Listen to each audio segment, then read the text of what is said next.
Hello. I know I haven't been making many videos. I've been busy going through photos from Poland and scanning them and posting them to albums in Flickr. And in the meantime, I've been taking care of the garden. And while it's looking really nice this morning, I thought I would just give a little update. Nothing much new and exciting is happening. Yesterday I spent about 2 hours putting this edging along the garden here, just to keep down weeds.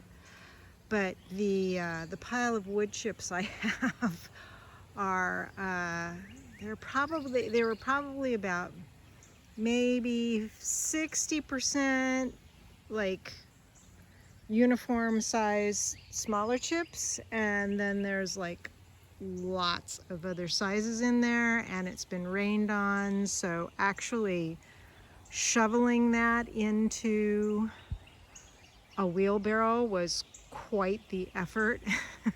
And this was probably, I don't know what, over 10 wheelbarrows full. It had to have been, because like from here to there was just 3. So anyway, so I did that yesterday after I mowed out here. I thought I would mow in back, and then it was like after I was doing that shoveling, I was done. So everything else is just it's just coming along. The motherwort is still blooming. We've got a lot of just the white Queen Anne's lace coming up. We have a native hibiscus here. Lots of baby foxgloves that I am going to be working at thinning them out and giving them some extra food and kind of mulch to see if they will last to next year. I've got a couple of large hollyhocks that I bought and put in, and I don't know whether this one's like a miniature one or what, but it's tiny and it's blooming. This one is waiting, which is good. The St. John's wort is starting to bloom, but I'm just kind of letting it go right now until there's like a lot of blooms coming at once.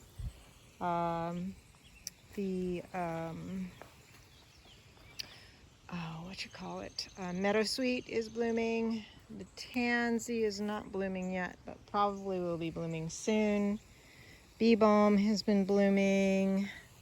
The coneflowers over here, the native coneflowers, are just starting to bloom.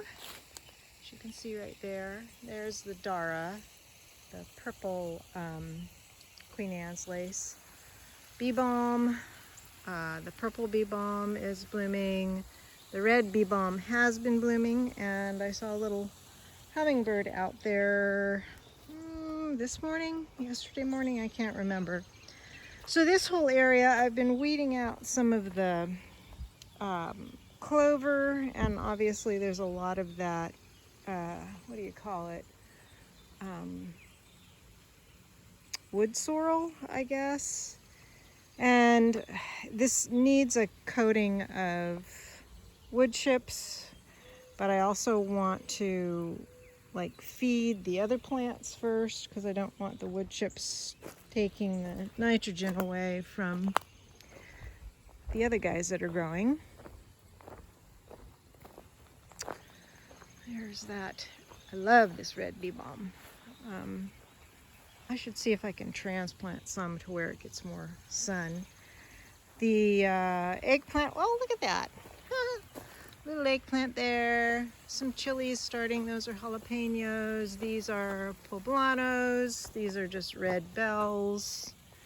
There are, yeah, I got flea beetles, but I probably should put some diatomaceous earth on them. Echinacea's blooming.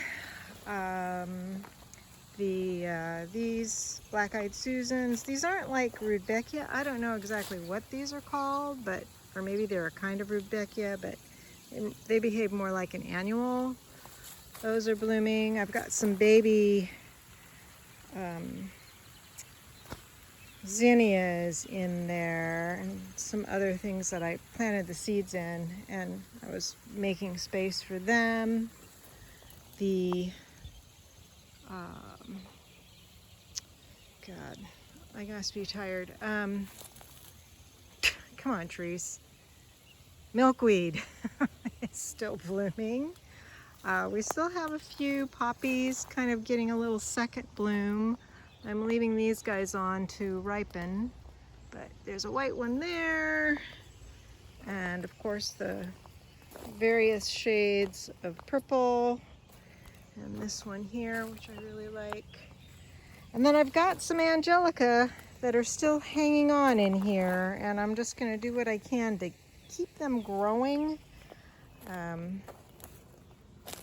My apothecary rose has been putting out new shoots, and I really would like this to like grow here. I'm thinking of putting down cardboard and wood chips along here. It's kind of stupid to be mowing up here.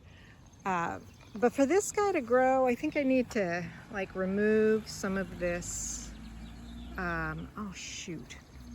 God dang it. Those are, I think, what you call it, little Japanese beetles. Dang, I hate those things. Anyway, for this to grow more, I kind of need to get some of that stuff out. The deer have been enjoying the daylily buds here.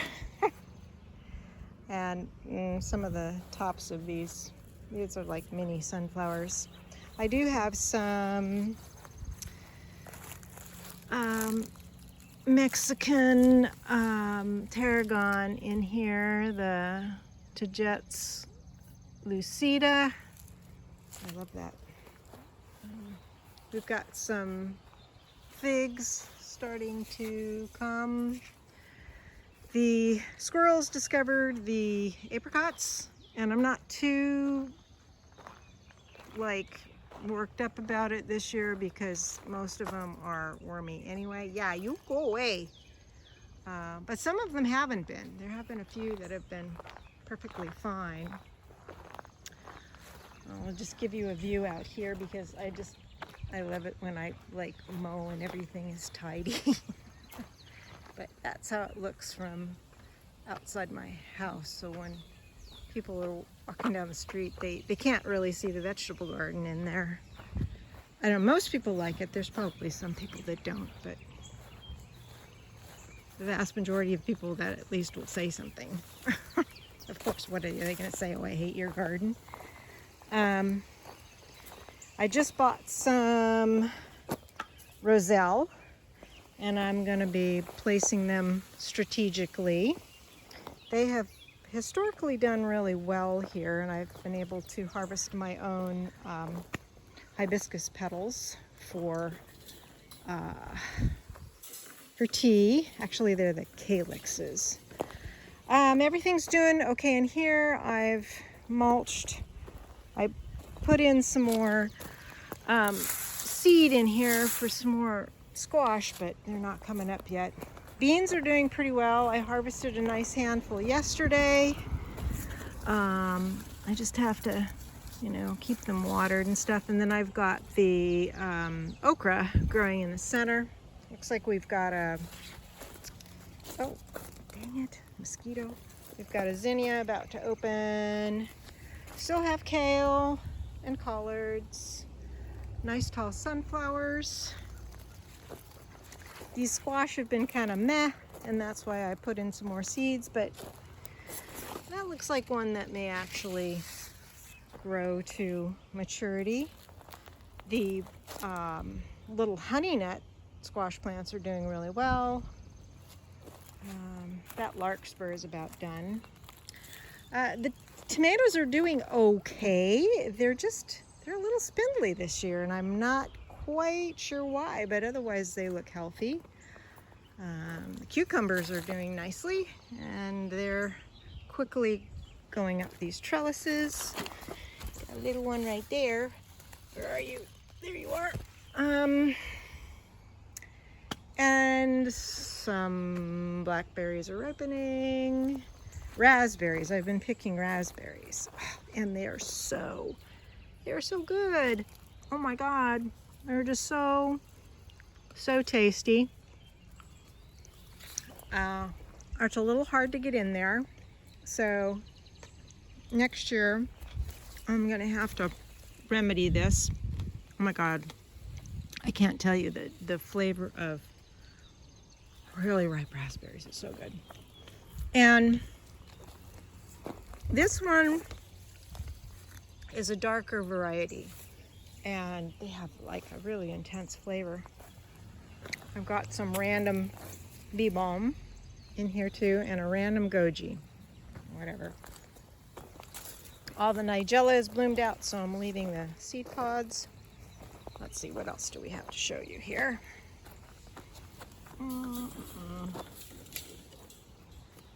Let's see the raspberries from this side.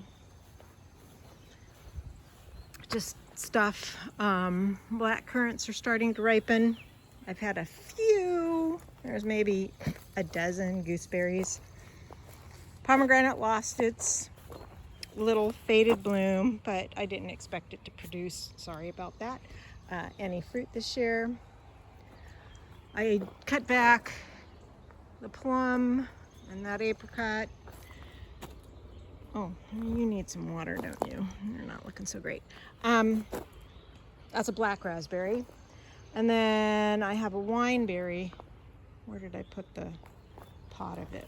It's around somewhere, that I'm gonna put back there because that's another muscadine. Over here, because wineberries are good in shade, so just get some more shade back here. So I'm gonna put one back there.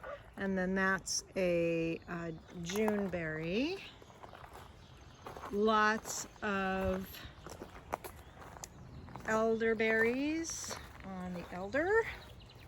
I mean, it's like really weighing down. It's like, I can't believe that's a huge crop. So that's good. I'm not going to show you too much in the back. There's nothing different out there. Still picking a few mulberries. Not ginseng. Goldenrod is still going out there. Some of these are actually getting ripe and taste almost sweet. Anyway, that's it for now. Oh, I forgot to point out I'm so happy to have a couple of nice mullein this year, because I haven't had any for some years now. And these are really stellar. This one, and then you can see that other one over there. Okay, that's it for real now. Bye.